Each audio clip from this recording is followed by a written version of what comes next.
Chris Lee and Blake Lovell of Southeastern 14 here to recap games in the SEC from Wednesday night, March the 1st. It's March, Blake. Best time of the year right here. And we kicked it off in style. Let's go in order in which the games finished. Vanderbilt goes to Lexington. Wins for the first time in 14 trips to Kentucky. And in what a bizarre way in which to do it. Blows a lead late. Jordan Wright hits a 14-footer in the lane, something like that, to put Vandy back up. Reeves misses a three at the buzzer. Vanderbilt does it, Blake, with Liam Robbins playing 2 minutes. He went down in the first half. I'm afraid from what I'm hearing, he's probably done for the year. I had a friend up there in the media who saw him last night, I guess in the corridor on crutches. Jerry Stackhouse has not released an update, but based on optics and that, I would have to think he's done. Of course, Kentucky also lost Casey Wallace, so it wasn't like Vanderbilt the only team to lose a key player during the game. But my goodness, Blake, didn't expect Vanderbilt to go up and win the game, and certainly did not expect to do it. Didn't expect Vanderbilt to do it with Liam Robbins on the sideline for all but 2 minutes. Yeah, but fully expected it to be close. And anytime you put yourself in position like that, you have a chance. And look, I started going through the numbers yesterday, and I would love to do this as a research project. 2017, Vanderbilt loses at Kentucky by 6. 2018, Vanderbilt loses at Kentucky by 2. 2019, Vanderbilt loses at Kentucky by 9. 2020, Vanderbilt loses at Kentucky by 9. 2021, Vanderbilt loses at Kentucky by 3. 2022, Vanderbilt loses at Kentucky by 7. So go all the way back to 2017, like that many years in a row. Look, I mean, I don't know. Like, I'd have to do the numbers, but is there a team that's played better at Rupp Arena over the years, over the past Without winning. 6 years? Right. Well, even then, though, like, I mean, there probably aren't a lot of teams that have had that kind of streak where they just maybe haven't gotten blown out somewhere, Yeah, like, I mean, even Tennessee, right? Think about Tennessee. It was last year, the game that, what was it? It was some ridiculous number. Wasn't that the one where Kentucky put up like 107 against Tennessee last year, beat them by 28? But that's kind of my point is, teams have gotten blown out, even good teams there, but they've not. And hey, at some point, maybe things just kind of bounce in your favor, and that's what happened last night. And yeah, it was an incredible win just based on, like you said, how they did it. The fact that Robbins, barely played, 4 minutes, that's it. And hey, I mean, if you can find a way to beat an Oscar Tshiebwe led team like that with him going for 21 and 20, yeah, it's huge, just for your own momentum. And I mean, look, the Case Wallace thing, as you said, boy, is not a great injury day in the SEC when you consider Ziegler's torn ACL. Like I said, Robbins who knows the extent of that. Wallace leaving with an injury, like yeah, not ideal, but hey, give Vanderbilt credit, and just thought that was a game where I said to someone yesterday afternoon, I said, look, if they just put themselves in a position with 10 minutes left in the game to have a chance to make plays in that final stretch, they can be right there, because this is just what they do. And how many, I don't know, I texted you the stat last night. I don't remember what it is, but what are they've won 17 games or something, and I think, was it 9 of them are by 5 points or less now? And we'll get into that stat a little bit more in the bracketology video. But yeah, I mean, it's a great win. I don't know any other way to put it. Like, they've now won 7 of 8, and Kentucky. What are the takeaways? I mean, I think it's disappointing because they would have locked up. I think they would have. What was it? By the way, we're probably going to do something on the seeding too, because people have been asking about that, all these scenarios. We may do that in a quick separate video today at some point. But it's disappointing for Kentucky just based on the fact that they had won 4 in a row, were playing so well. And I don't know that I come away just saying Kentucky played awful here. And I think that's unfortunately always the narrative when Kentucky loses at home. I just think you got to give Vanderbilt credit for, making plays. I thought Kentucky's offense was a little, maybe not what you wanted it to be at times, which, that's another common theme we've talked about this season. They couldn't hit a 3, 3 of 19 there. And yeah, so Vanderbilt, give them props. Yeah, a bunch of things here. First of all, how often does a guy go 20-20 at home and his team loses? That's number one. Yeah. And we'll get to the foul trouble in a minute. That was interesting, too, how that game got played out in terms of substitution patterns and stuff. But, hats off to Jordan Wright. He not only hits the shot, but he scores, 21, 23. Tyron Lawrence was really good for them, gave him 23, I think. It was really two guys mostly carrying the scoring load for Vanderbilt with Robbins out. But we joke about Vanderbilt. You talk about the coin flip. They changed their mascot, or not the mascot. They changed their logo already. I think they should just change it again. Make it a coin. This team, Blake, on the year, they've outscored opponents by 5 points total. 5. They have scored 2,100 and something points and given up 5 less than that. I mean, that's hard to do. Yeah. I mean, look, they've got 10 SEC wins? 1, 2, 3, 4, 5, 6 of their 10 SEC wins by 5 points or less. So, I mean, like we said, sometimes the ball just bounces in your favor. And for a team that's had the worst injury luck over the past however many years now, which losing Robbins again, it could be, another adding to that list. But yeah, I mean, it has to bounce your way eventually. It just took years to do it, I feel like, for Vanderbilt. And so it's finally happened now. And look, you consider, too, they had that 3-point loss to Missouri. Obviously, the game they'd love to have back at LSU, lost by 6 at A&M. I mean, the theme has held strong all season. Like, it's going to be close. Like, other than the Alabama game, which I know was just kind of you had to do a double take because it's like, wait a minute, this is Vanderbilt, a team that plays everyone close, but they get blown out in Alabama.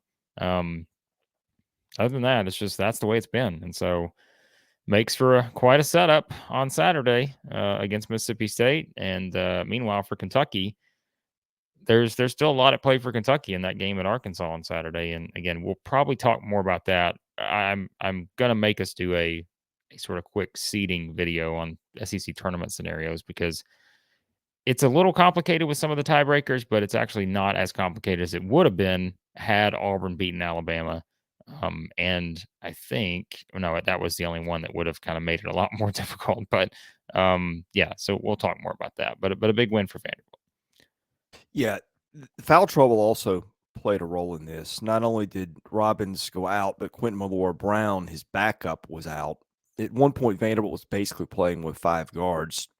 I thought Jerry Stackhouse might bring Malloy-Brown back in, but because Miles Studi was basically guarding Sheboy in professional wrestling fashion, and it wasn't going too well for him. But they chose to stick it out and try to expose the mismatches on the other end of the floor. I don't know if that was the right call, but it ended up working for them. But anyway, we done with Vandy. Jerry Stackhouse. Yeah, hey, he's taking a lot of credit to him. A lot of what, and at times I think that there's an understandable frustration. But hey, 7 of 8, and hey, they could beat Mississippi State on Saturday, finish with 11-7 in the SEC, and perhaps secure a double bye. How about that? Vanderbilt's still in position for the double bye. We'll talk about that in the scenario video. So, okay, the Iron Bowl of basketball. Blake, I'd picked Auburn to beat Alabama the first time those two teams played, and for about 38 minutes last night, I'm thinking I made the right pick just for the wrong game. Alabama was down 17 with it was in the second half. I don't remember the exact time stamp 9 on minutes. that one, but you had 2 Alabama players get ejected.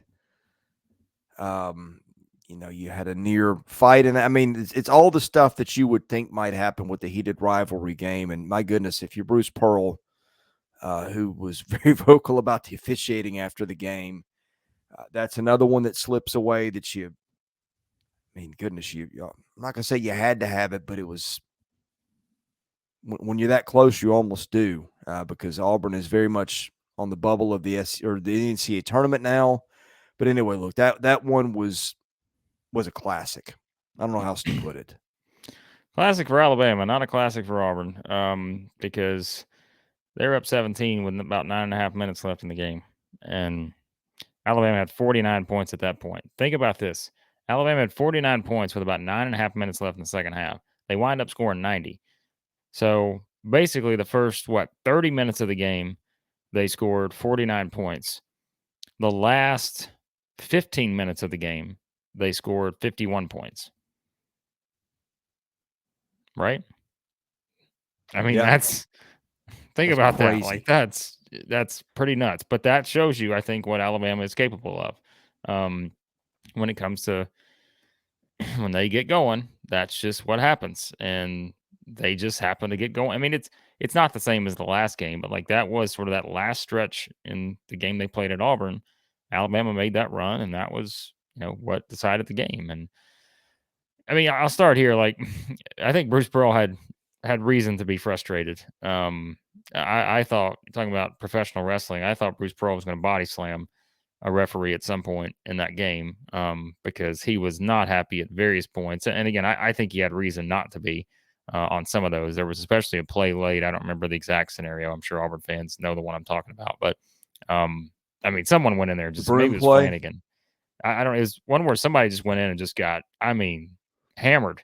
And, there was no call. And look, officials are human. They're going to make mistakes. And we know that. And I know fans like to give, officials a lot to hear about that. But yeah, I mean, but was that the difference in the game? No. I still think it's a matter of Auburn had their chances to close this thing out, and they just could not get it done. How many other games this season? The theme I always talk about with Auburn is like, just don't shoot a lot of threes. Well, they didn't shoot a lot of threes here, but they almost made, all of them. They go 12 of 20 from three.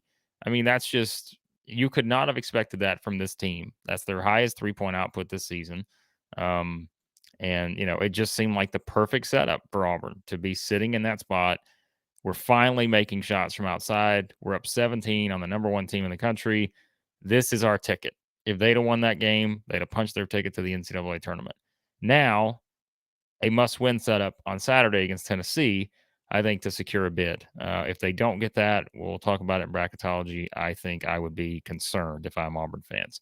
But, again, Alabama, I mean, you got to give credit. There's two players in this game that I think have been, hit and miss with the fan bases at times, although I don't think Katie Johnson's really hit or miss with it. Well, I don't know. I mean, Auburn fans, I guess, can be frustrated at times, but Katie Johnson and Javon Quinterly, sort of like the two guys that, you just fully, they've been, as I said, people put it on Twitter, they've embraced the rivalry. Like those two guys have fully embraced the Iron Bowl of basketball.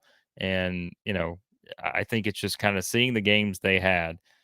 Katie Johnson hit some big threes. I mean, again, how many times do you expect him to go 4 or 5 from three? He did it in this game. And, Quinterly made some big shots at the right time. And most importantly, I think from the Quinterly standpoint, didn't have a single turnover in that game, played 36 minutes off the bench. And so that was significant. And so, yeah, credit to those two guys, because I thought you just kind of saw those two really pushing their team forward here to make this kind of the classic game, as you said. And yeah, I mean, it was a wild, wild game. But you're Alabama, you clinched the SEC regular season title. And, I thought Auburn's defensive game plan was really good for a good while there. And again, it's just eventually Alabama broke loose. And, that can happen against a team like this. And so Alabama's the regular season champ. That means Texas A&M officially the number 2 seed in the SEC tournament. For Auburn, yeah, I mean, I think it's just it's a frustrating loss, but you have to quickly reset knowing what's at stake on Saturday against Tennessee. All right. Any more on that one? Are we ready to move on to Missouri LSU? No, I mean, I just, again, I think it's a great game, but there's obviously a lot more you could dissect. But I think especially for Auburn, like you have to quickly turn the page now, because that was one that got away. And I know there were people saying, well, that should have proved that they're an NCAA tournament team. Well, Unfortunately, that's not how it works, right? And that's not how it works, Not how it unfortunately. works. Yeah. Close losses are great and all, but not when you're a team that's lost. What now? I mean, I don't even know what the number is. So I think that can only get you so far. So you have to find ways to win those kind of games. And so 1, 2, 3, 4, 5, 6, 7. Yeah, a team that's lost 8 of 11. The close loss argument can only work so much in your favor, even if it's against the number one overall seed. So, yeah. So I mean, Auburn was ready. Like again, I thought their game plan was the right game plan, and I thought Bruce Pearl did a good job putting them in position defensively for that first 30 minutes to really shut Alabama down. But it just kind of all fell apart after that. Speaking of teams blowing leads, my goodness, LSU was up. Was it 19? Yep. Last night? Missouri doesn't take its first lead to what, like $1:33 left, something along those lines. Demoy Hodge leads them in scoring. I mean, just a wild comeback. And that was an LSU team that came to play. I had me and you shooting 3-pointers to start the game and hitting them and all kinds of crazy stuff in Baton Rouge. But just a frustrating season for LSU continues. KJ Williams was great again. I mean, just lather, rinse, repeat with that one. It's every night. We said we thought Missouri needed one more to be safely in, and I think that should have done it last night. We'll get into that in bracketology. But anyway, Missouri takes care of business on a night that LSU did not make it easy to take care of business.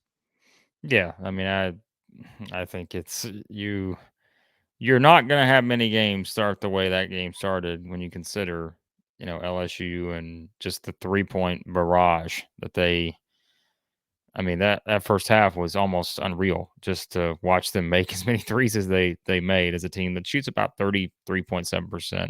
I mean, so again, in SEC land, that's not bad when you compare it to other teams. But I mean, once you saw that quick start in the second half for Missouri, they were able to quickly get it under double digits, down to single digits. And from there, you felt like that was going to be how this game was going to unfold. The momentum was swinging quickly back in their favor. And that's what Missouri has. I wish I would have put this out on Twitter. This is the word I was saving, but spurt ability is what Missouri has. They're a That was spurtable a team. Clark Kellogg invention, wasn't it? I think it was. I don't remember, but I'm using that in every form I can. Spurtable. They are spurtable with spurtability is what Missouri is. Like at any time, you just feel like they can get 3 steals in a row, go down and hit 2 threes and make a layup, and all of a sudden it's an 8-point swing.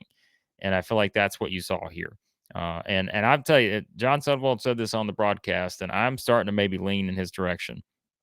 And I hate to say this, knowing that Zakai Ziegler I think is right there too, but Demoy Hodge might be the defensive player of the year in the league. Like when you consider his ability, I think, just to make steals in one-on-one scenarios, and when you look at all the steals that he has, I mean, it's a ridiculous number of steals. I want to say like it was some kind of record Missouri-wise, I think that he set last night or tied or something. I don't remember. Missouri fans will weigh in on that, but man, I don't know that I've seen a guy be able to do what he does in terms of just pickpocketing, like guys just stealing the ball in a one-on-one setting, or coming out of nowhere just to make a steal. And that's, again, that's defense. Like for a team that's not great defensively, he is kind of fueled what they can do on that end to make it so much easier to make up for some of those gaps that they have on the defensive side. And there were some gaps in this one because you could say LSU is not a great 3-point shooting team, but when you leave them wide open, at this level, guys can hit some of those shots and get hot sometimes. And we kind of saw that early, with KJ Williams knocking down threes. And of course, Adam Miller had 5 threes in this game. And, but yeah, I mean, we said it. I thought this was the one Missouri had to have in terms just to win one of these final 2 to lock up a tournament bid. Now, again, you don't want to put yourself in a position where you lose on Saturday. And then, that's going to knock you from a seeding standpoint. But I would think that locks up the bid, even if they wind up being a 10 seed or whatever. I just think winning that game was so important. And so they did it. And yeah, I mean, look, they're 10-7, 22-8 overall. Hitting the double digit win mark in Dennis Gates' first season. it's impressive. There's no question about it. And, this was – think about this team was coming off 2-game losing streak. They got blown out at Auburn, lost by 9 at home to Texas A&M. What have they done since then, right? They win the overtime game against Mississippi State, which I thought was just the ultimate, you lose that game, who knows what happens in the next two. But the fact that they won that game, they had a huge second half against Georgia, huge second half against LSU. Just, those are the games that probably in the past, a team that you feel like is maybe just an average team, they lose those games. But like this team just did not. And they willed themselves to victory. And like I said, I think the Moy Hodge was a huge part of that, just with his ability to impact the game on both sides of the floor. And so, yeah, unfortunately for LSU, the frustration continues for Matt McMahon and company, 2-15 in the league, and finish up at Florida on Saturday. Anything else on Missouri? Well, we might have something else on Missouri. If you can let me find it. Are we saving that? My goodness, I've got a million Twitter notifications here. The Missouri fans were excited, I think. You think? All right, so here it is. He's back. Ms. True has returned with. I told him, I said, I think this is your best work yet. So I think it is too. This was this a lot went into this one. So got to give him credit for that. And so, yeah, let me pull it up here. So, this is this is a Star Wars story here. So you've got, this is a pretty, I mean, it's good work here. Again, you kind of look at the setup here. So yes, I know. Look, I mean, Dennis knows. He knows now, right? Like there's no question about it. So look at the part 2, by the way, too. How about this? He goes for the part 2, like a 2-parter. And this because of him thinking that the bid has been clinched. So you got that, and then me and Dennis discussing the strength of record for Mizzou here. Here's the committee, by the way. This is what the actual committee is. It's the NCAA tournament committee. For everyone that doesn't like the net, here's why. Okay, these are the people putting the net together right here. So there you go. This is great. Yeah, there you have it. So. I feel like the graphics game has really stepped up in the last week. I mean, just in quality and theme and everything, man. I mean, but it's March. Everybody ups their game for March. Well, yeah, and when you win games, it's a lot more exciting to up your game a little bit. So, yeah, that's true. A true legend here on yes, the Southeastern 14 YouTube channel. I think he wanted me to. What was it? Hold on. He wanted me to credits. I like to make sure I give credit where it's due. I think it's the Missouri Memes Mafia. That's what he wants me to credit. So that is what he's doing here. So I appreciate the great work. Or the MMA, he calls it the Missouri. Yeah, Missouri Memes. Okay, that's fine. Yeah, so that's what we're crediting here. And if they beat Ole Miss on Saturday, I'm curious to see what he has in store. So we'll find out. I feel like we need more fan bases doing this, not just Missouri. Well, I mean, I guess I've got to find my next Dennis. Chris, it's not hard to do. No. Your first love. What do you do? So. Anyways, people who are returning him the first time are not going to get that at all, and that's what I kind of enjoy about this. Is there's going to be somebody completely new who's never watched the videos before, and they're going to be wondering what is this guy's infatuation with Dennis Gates. Sorry. This is like a full-length novel here. You got to go back to the start. You got to get all the plot points, and yeah, there you go. So I feel like if LSU Freak makes a graphic about us, then we'll really have made it here. Maybe a lot of great graphics folks out there. There are in the world. Not us, but a lot of other great people doing that. So. Send us your graphics as you make them. Oh boy, you're opening up a can of worms there. Oh, that's true. Send us your good PG rated graphics. Right, something that I can open with my kids in the room. Do not send anything else, please. My goodness, Chris. Yeah, it's the internet. Can't say stuff like that. Anyway, all right, we got bracketology coming up. We're going to do a video on the bracket. Seating. Yeah, by the way, we are, because there are people requested this, so we're going to do about a quick 10-minute video on the SEC tournament scenarios leading into the final day of the regular season. So we will do that at some point today, maybe before bracketology, maybe after bracketology, but Just know that we're going to put together a video because people are asking questions on what if. Yeah. So we will run through those scenarios in another quick video. So a lot of moving parts around here today. Yeah. within the channel and outside of the channel. So anyway, we'll do the best we can. Yeah. Anyway, he's Blake Lovell. I'm Chris Lee. We're Southeastern 14. Bracketology coming up. We'll see you again soon.